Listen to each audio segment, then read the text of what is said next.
महाराष्ट्र सरकार में मंत्री नवाब मलिक काफ़ी दिनों से जेल में हैं और फरवरी महीने से जेल में बंद नवाब मलिक अब अपनी रिहाई के लिए, जमानत के लिए हॉस्पिटल का सहारा ले रहे हैं।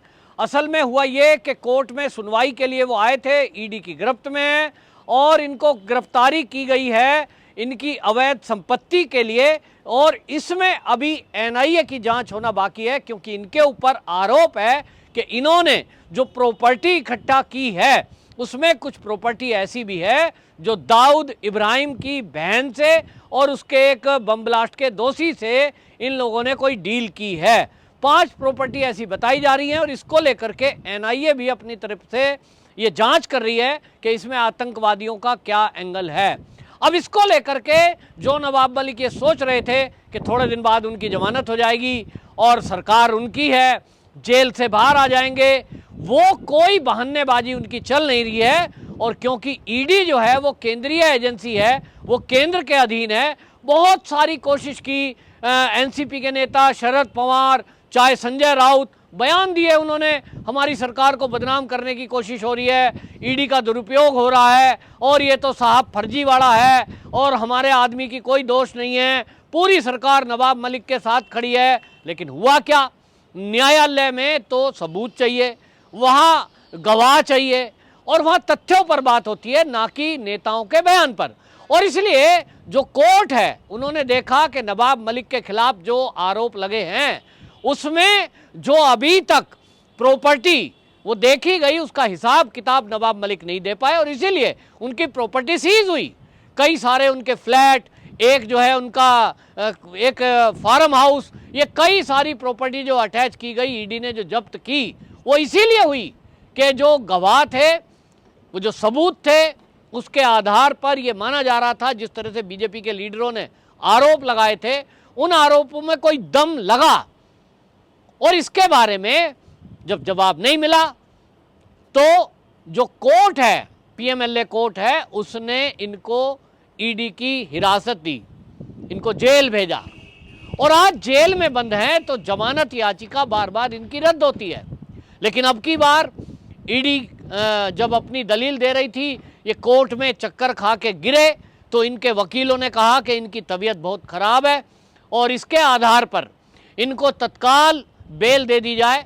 इस पर कोर्ट ने ये कहा कि भाई अगर तबीयत खराब थी तो ये तारीख में आने के पहले आपको बताना चाहिए था। ईडी के वकील ने ये कहते हुए और ये दलील रखी और इस जमानत याचिका का विरोध किया। इस पर आपको बताएं कोर्ट ने बाकायदा ये आदेश दिया है, उनको पहले तो हॉस्पिटल ले जाया गया और हॉस्पिटल से रिपोर्ट देने के लिए कहा है, वहाँ इनको आईसीयू में भर्ती किया गया। अगर एएनआई की बात माने तो एएनआई ने बाकायदा जानकारी दी है कि आईसीयू में ये भर्ती हैं और इनकी स्थिति नॉर्मल है, यानी कोई गंभीर बीमारी नहीं है।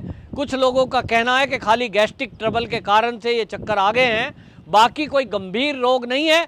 और इसके बाद अब देखना होगा डॉक्टर अपनी रिपोर्ट में क्या कहते हैं। लेकिन यहाँ अगर डॉक्टर ने इनको नॉर्मल बताया और खाली गैस्ट्रिक ट्रबल या ब्लड प्रेशर अप डाउन की बात बताई तो निश्चित रूप से इनको फिर जेल में ही रहना पड़ेगा। और ये अगली तारीख जो लगी है इस मामले में, आपको बताएं 5 मई, इसमें अगली तारीख लगी है। कोर्ट ने ये गंभीरता से लिया है इस मामले को, क्योंकि वो एक महाराष्ट्र के मंत्री भी हैं। लेकिन इसमें आपको बता दें, इसी मामले को लेकर जो ईडी ने अपनी चार्जशीट दाखिल की है उसमें 5000 पन्नों में वो रिपोर्ट समाई है। आप समझ सकते हैं कि ईडी ने कितनी विस्तृत रिपोर्ट तैयार की होगी। 5000 पेज जिस चार्जशीट को बनाने में लगे हैं, कितनी हिस्ट्री लिखी होगी। और इसी में ये जानकारी कह रहे हैं, ये सूत्र बता रहे हैं कि इसी में ईडी ने ये खुलासा किया है कि जो दाऊद इब्राहिम का जो भाई इस इकबाल कासकर है, उसी को पकड़ करके जब पूछताछ हुई थी उसी ने नाम लिया था। ये किसी बीजेपी के लगाए आरोप के आधार पर जांच नहीं हो रही है। ईडी ने इकबाल कासकर को पकड़ा, ये दाऊद इब्राहिम का भाई है, और जब इससे पूछताछ हो रही थी कि आपने कोई प्रॉपर्टी की खरीद फरोख्त, बेचना, ये किस किस के साथ डीलिंग की उसके बारे में बताइए, तब उन्होंने ही बताया कि हमने कुछ प्लॉट, कुछ फ्लैट ये जो है नवाब मलिक को बेचे हैं। इसकी जब आगे जांच हुई तो पता लगा कि जो बम ब्लास्ट के दोषी है वो इसमें इन्वॉल्व हैं और बम ब्लास्ट के दोषी से प्रॉपर्टी खरीदी है।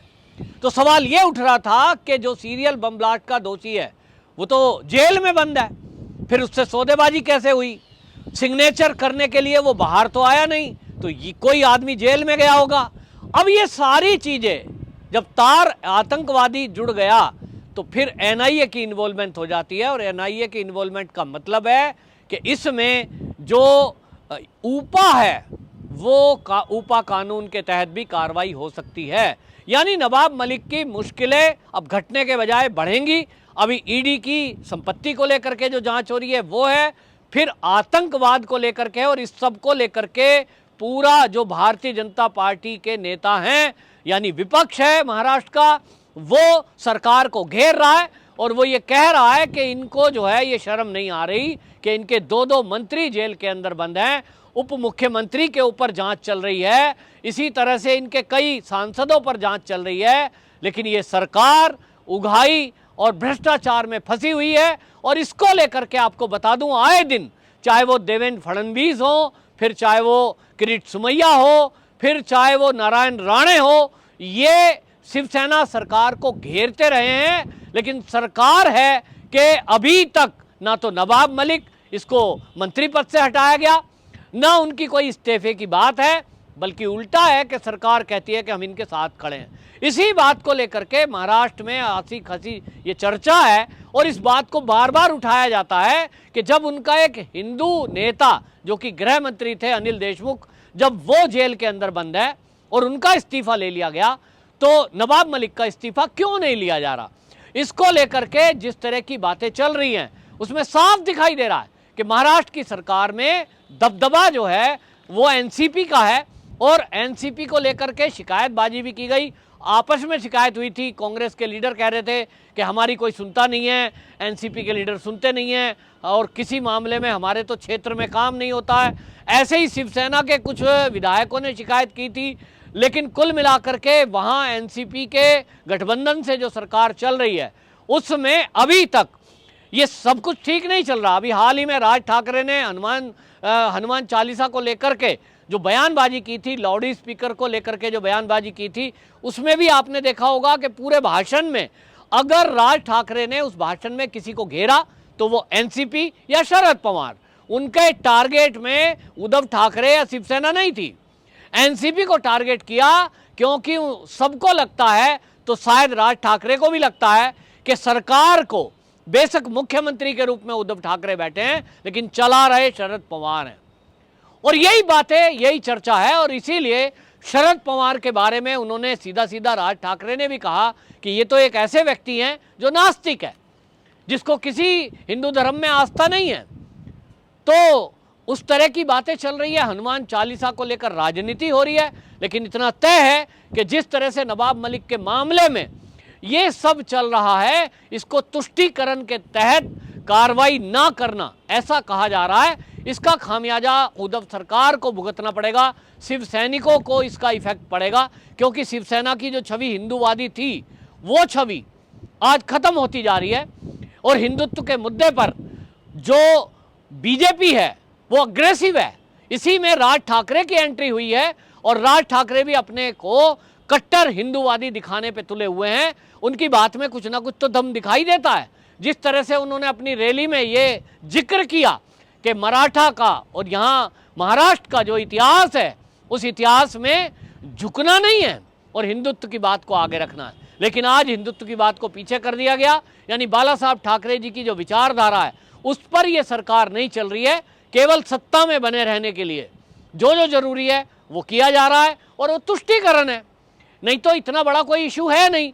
यूपी में अगर लाउड स्पीकर उतर गए तो महाराष्ट्र में क्यों नहीं? ये मुद्दा अगर कोई उठा रहा है तो इसका कोई जवाब उद्धव सरकार नहीं दे रही है। इसके बारे में इधर उधर की बातें तो कर रहे हैं कि हम जो है गदाधारी हैं, वो घंटाधारी हैं, कभी कहते हैं इनका हिंदुत्व नकली है, हमारा असली है। हिंदुत्व भी कोई असली नकली होता है क्या? हिंदुत्व भी कोई दो तरह का होता है क्या? एक हिंदुत्व है, एक हिंदुत्व के विरोधी हैं। एक हिंदुत्व दिखावटी है, ठीक है, वो है राहुल गांधी का, कि वो शॉल ओढ़ लेते हैं कभी राम नाम का, कभी वो तिलक लगा लेते हैं, वो नकली हिंदुत्व है। लेकिन अगर कोई हनुमान चालीसा पढ़ने की बात कर रहा है तो वो तो कर रहा है ना बात, वो चाहता है कि या तो सबके साथ एक समान व्यवहार हो, इस देश में एक कानून हो और उसके तहत कार्रवाई हो। तो इसमें असली नकली की बात ही नहीं है, कानून को पालन करने की बात है। तो महाराष्ट्र सरकार ये जवाब जनता को दे कि वो कानून का पालन करने में कतरा क्यों रही है। इसी तरह नवाब मलिक के मामले में लेकर इस्तीफा क्यों नहीं ले रही है। और नवाब मलिक की जहां तक बात करें, जब ये तय हो गया, अभी तक जो आरोप लगे हैं हालांकि वो सिद्ध होने बाकी हैं कोर्ट से, लेकिन आरोप भी बड़े गंभीर हैं कि बम ब्लास्ट के दोषियों से संबंध हैं। तो ऐसे व्यक्ति से मंत्रालय में रखना और संबंध बनाए रखना ये कितना उचित है, ये महाराष्ट्र की सरकार से जनता जवाब मांग रही है। वंदे मातरम।